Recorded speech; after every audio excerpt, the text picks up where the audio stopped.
recently I sent out a explanation of what we're doing here and the changes that are going on. And an interesting question came back, which is, well, how did you know to do it? It's a subtle question and a very important question.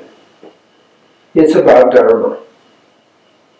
And the key of Dharma is knowing, one, that there's Dharma happening, and the timing of the Dharma.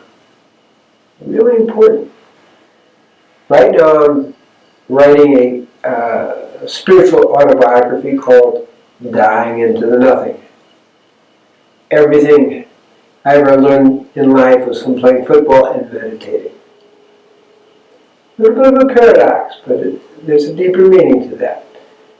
And the playing football has to do about the fact that every little thing we do in our life counts. It doesn't just start when we kind of wake up and start meditating and following a spiritual path.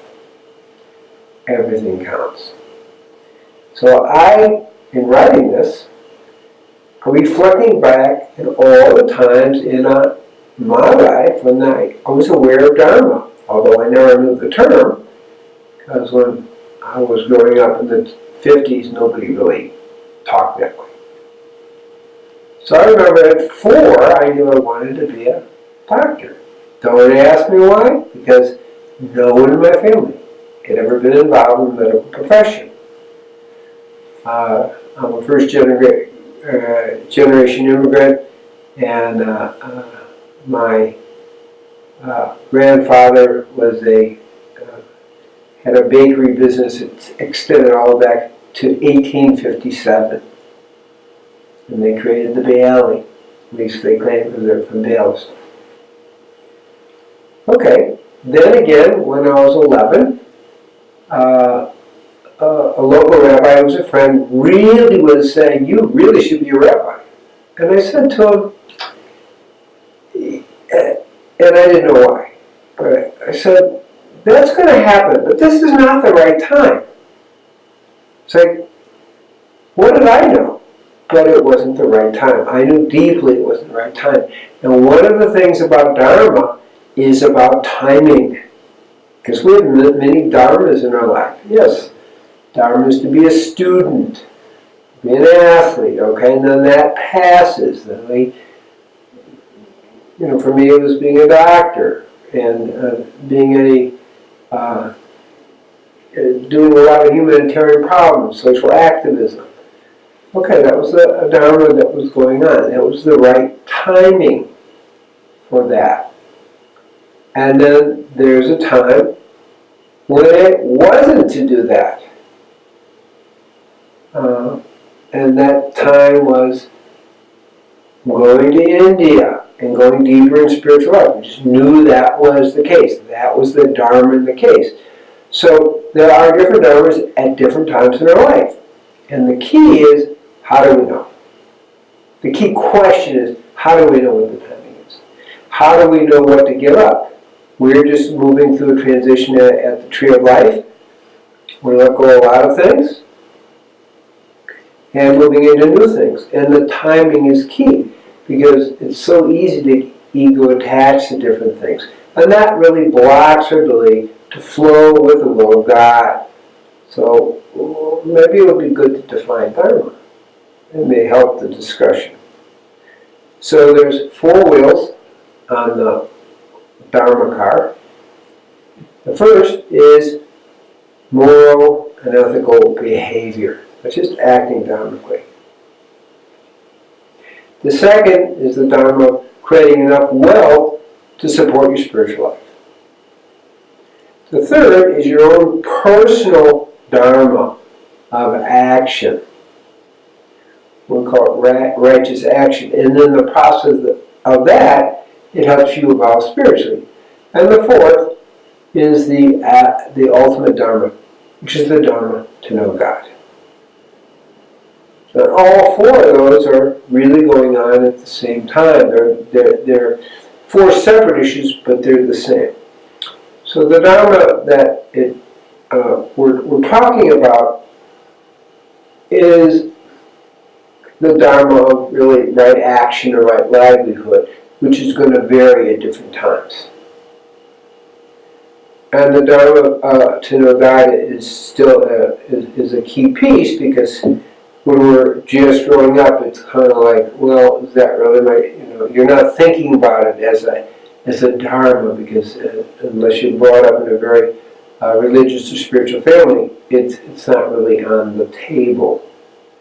And most people, like myself, we weren't. It's something that evolves in time. So what I knew about was the Dharma of becoming a doctor, the Dharma of acting in good ways, and going to college and medical school with that Dharma in mind. Although in college, that Dharma began to shift a little bit, because I personally got interested in more mystical things and began really studying the mystical literature from all the different traditions. So some other Dharma began to emerge here. I became aware of that and was making choices then to shift the orientation of my life. That's really what we're talking about. And there's a little example, is that I had been a tournament tennis player, playing on the college tennis team, and there was a point in the summer between my sophomore and junior year where I reached where I really wanted to be. I was very pleased, and I knew it was time to stop. It had completed. Well, I still had 2 more years to play tennis on the varsity tennis team as a starter, as a sophomore. But I knew that wasn't really right. However, I pushed and somehow made it through the junior year, but I was plagued by a flus and different this and that. It's like, what is going on here? And then I realized, when you go against the Dharma of what's supposed to be going on, and your ego attached, like I was attached to playing tennis, it doesn't work out so well. That's one way you know when you're off Dharma. It doesn't work out so well. And so I became a little bit more aware, and actually then decided, okay, that's fine, that's pretty clear. We're stopping. We're not playing tennis. And I had to deal with, and this is a very important thing, the ego attachment to playing tennis. And so I actually stopped, and I've never played since. Like, that's it. Done. And so when people ask, how do I know what my right Dharma is, how do I know when to stop, there's a deep feeling, that's as best we can do, that says, you're done. And there was some awareness in me, clearly, I knew I was done with that. And that really brings us to the issue of the Dharma in a more spiritual way, is the right livelihood is a Dharma that, one, you feel really right about, but also it's aligned with the divine flow, aligned with the divine will. It's the other one is simple. There's God, and we're aligned with God. I am that I am.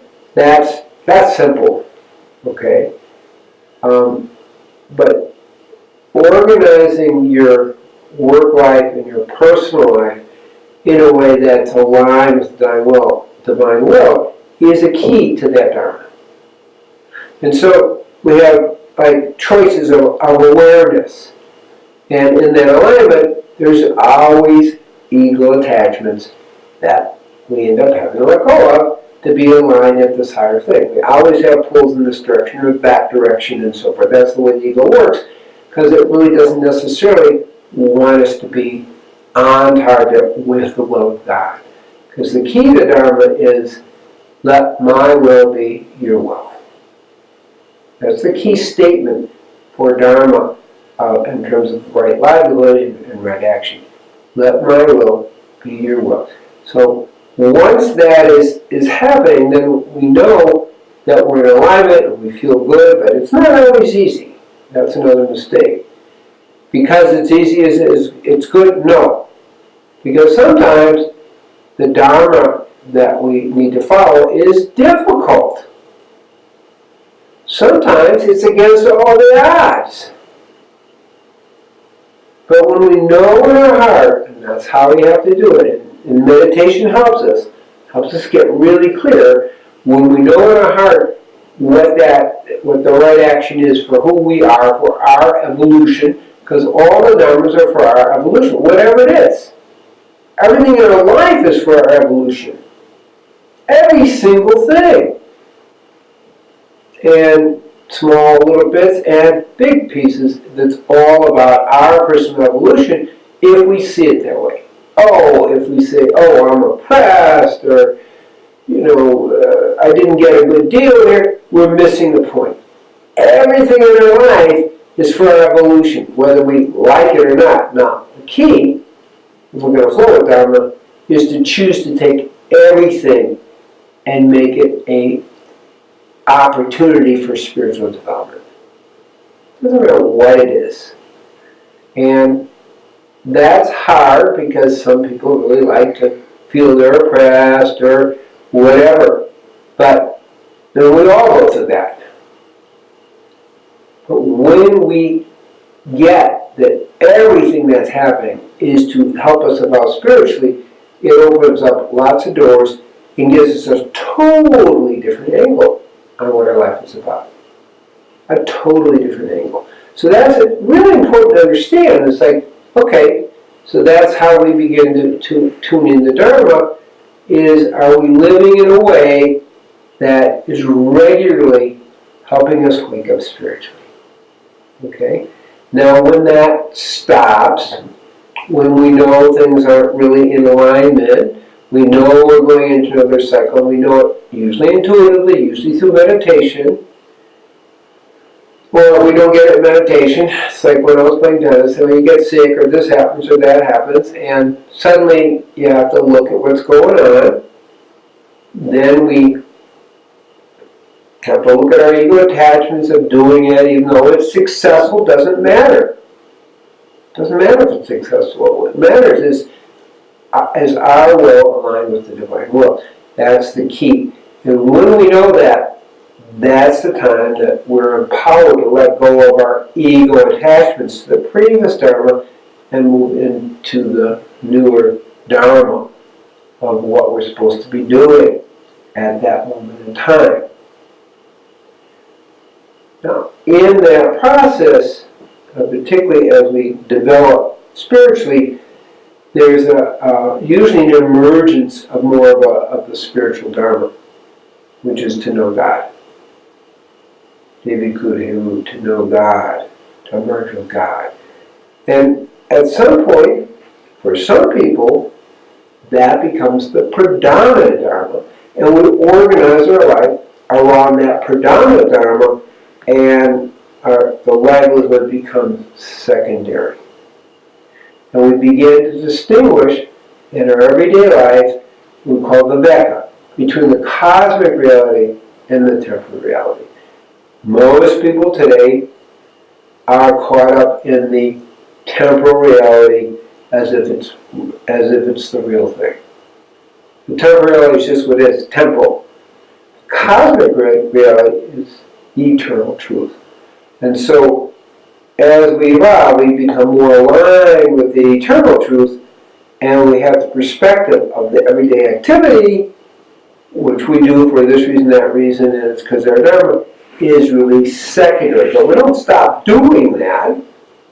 You still have to support yourself and take care of your family or whatever else is going on, but the prime Dharma is to know God. So there's often a shift as we evolve spiritually.